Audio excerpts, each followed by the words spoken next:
Finalmente hubo elecciones en Colombia, pero no se resolvió, al menos no se resolvió en primera vuelta quién va a ser el próximo presidente. Habrá que esperar una segunda vuelta, aunque los resultados tienen, por supuesto, distintas lecturas. Hay que decir que Gustavo Petro fue el que ganó en una elección, si se quiere, sorpresiva. Bueno, vamos a preguntárselo a Emilio Ordóñez, analista internacional de la Universidad Nacional de Rosario. Hola Emilio, ¿cómo te va? Buenos días. Hola, buenos días. ¿Cómo están todos? ¿Todo bien? Bien, bien. ¿Se puede decir sorpresa con el triunfo de Petro en esta primera vuelta?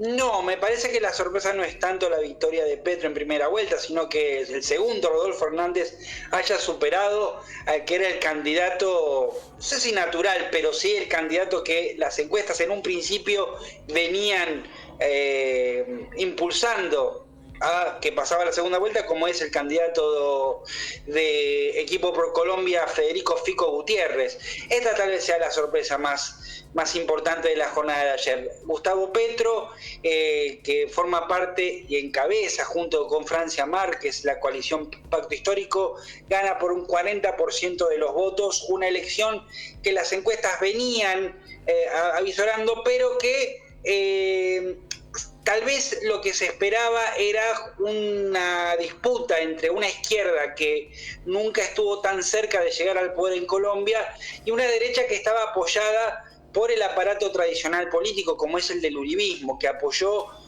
sin fisuras a Fico Gutiérrez, luego que su propio candidato Óscar Zuluaga se bajara no bien terminadas aquellas primarias de principios de año.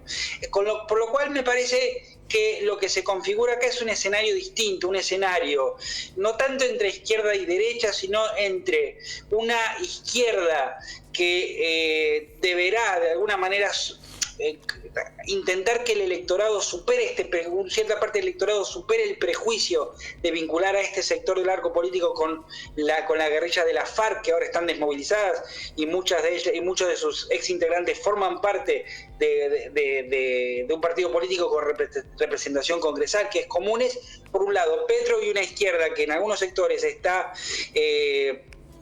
teñida de cierto prejuicio, y por otro lado esta incógnita que representa Rodolfo Hernández, que gana el pasaporte a la segunda vuelta con un 28%, y que es precisamente un escenario que las encuestas veían venir en las últimas semanas, pero que representa un desafío inclusive para Petro en relación a cómo afrontarlo de cara al 29 de junio. Claro, esa estrategia se tiene que cambiar, ¿no, Emilio? La estrategia de Petro, por ejemplo, cuando el rival se pensaba que iba a ser otro.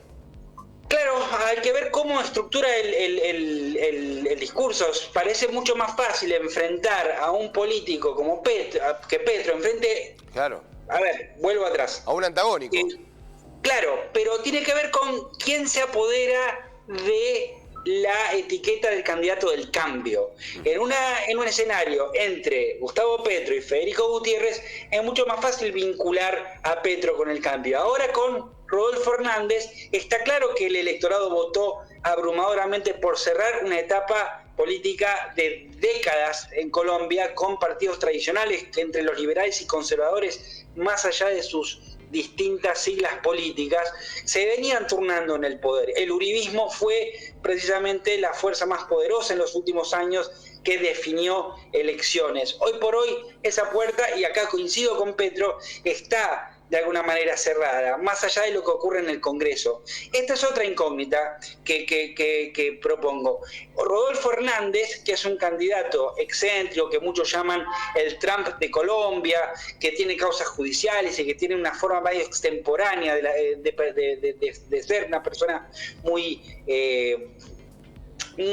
impulsiva, si se quiere, a la manera de Trump, que marca un discurso muy anticasta, en un sentido que lo emparenta, por ejemplo, a Donald Trump, lo emparenta a Javier Milei aquí en Argentina. Bueno, hay que ver cómo Petro consigue estructurar un discurso distinto, habida cuenta que el 70% de la población colombiana votó por el cambio. El problema es que no sabemos qué cambio votó, y esto se va a saber recién el 19 de junio. ¿Y hay movimiento ya, Emilio? Se sabe que pasaron muy pocas horas, pero ¿hay definiciones de algunas otras fuerzas, el apoyo del electorado, cómo se va a ir volcando?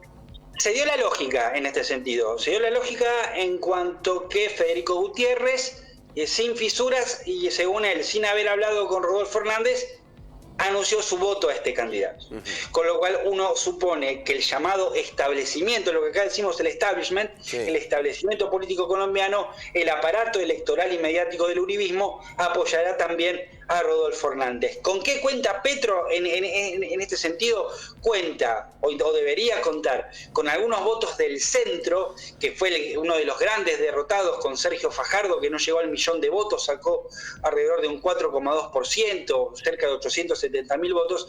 Parte de esos votos más la gran cantidad de votos abstenidos, un número de abstenciones que corresponde a la media colombiana, que fue muy baja en comparación a otras elecciones, que siempre se promedia entre el 50 y el 52%, esta vez fue cerca del 46%, con lo cual, entre los votos que se han abstenido y los votos de un centro que ha caído derrotado, merced a que esos votos fueron traccionados mayoritariamente por Rodolfo Hernández, ahí me parece que se centrarían los esfuerzos de Petro para llegar a la presidencia. Bueno, y en relación, ya se sabe, ¿no? Colombia, vos lo hablabas allí, las FARC desactivadas, pero sí, tiene un movimiento muy importante que es un contexto muy particular, el de Colombia. ¿Cómo incide ese contexto en las elecciones en esta segunda vuelta? Bueno, todas estas elecciones y el resultado de las mismas son el resultado de un proceso de cambio que ha ocurrido en Colombia entre 2018 y 2020. Entre 2019 y 2021, con 3 estallidos sociales, el último de ellos fue tal vez el más cruento, que habla de una sociedad que a partir de la firma de los acuerdos de paz, esto también lo habíamos hablado en su momento, a partir de la firma de los acuerdos de paz se impone otra agenda que es distinta a la agenda de seguridad. Vos hablabas recién de la FARC. Sí. La FARC optaron durante casi 50 años, merced a la guerra interna, mucho de la agenda colombiana. Sí, sí. Esta securitización de la agenda colombiana termina con la firma de los acuerdos de paz. Cumplidos, no cumplidos, Petro forma parte o encabeza o encarna la voluntad del cumplimiento de esta agenda de los acuerdos de paz, pero también de una agenda social que surge de las protestas de años anteriores. Pero también uno puede decir que Rodolfo Hernández también forma parte de este mismo fenómeno de alguna manera, con una crítica, un discurso crítico a la política que se expresaba mayormente en votos de abstención. En Colombia el voto no es obligatorio. Esto marca de alguna manera que el contexto colombiano y que estos dos candidatos en particular son producto de este nuevo contexto social que se vive en Colombia el día de hoy.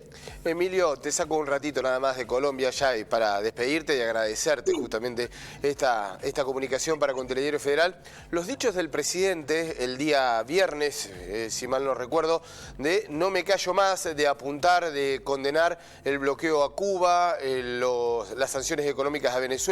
¿Cómo cae esto en la política exterior, en lo que se viene? A mí me parece que es una posición... me parece que hay una voluntad de mantener ciertas posiciones políticas sin injerencismo. Me parece que el objetivo principal es no interferir en procesos políticos internos. Pero al mismo tiempo es tal vez una toma de posición de cara a Estados Unidos también. Porque Estados Unidos, cuando organiza la Cumbre de las Américas o cuando intenta organizar la Cumbre de las Américas, y ya sabemos que ni Venezuela va a ir, ni Nicaragua va a ir, y Cuba se autoexcluye sabiendo que no va a ser invitada, bueno, me parece que hay también, más allá de esto, una voluntad de Estados Unidos de imponer cierta agenda traducida en clave norteamericana que no tiene la misma sintonía con respecto a la región. La migración y la democracia no parecen entenderse, el debate no parece entenderse de la misma manera, tanto en Estados Unidos hacia la región como de la región hacia Estados Unidos. Hay una disonancia en el diálogo, y es en el marco de esta disonancia en la cual se producen estas declaraciones. Me parece que es, en primer lugar, un intento de continuar con una línea política que se viene dando desde el 2019, pero al mismo tiempo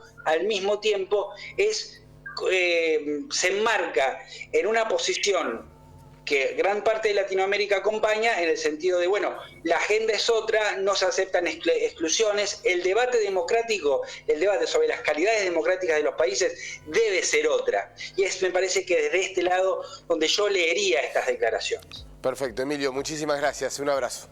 Un abrazo grande para ustedes, hasta la próxima. Hasta luego, hasta la próxima. Adiós.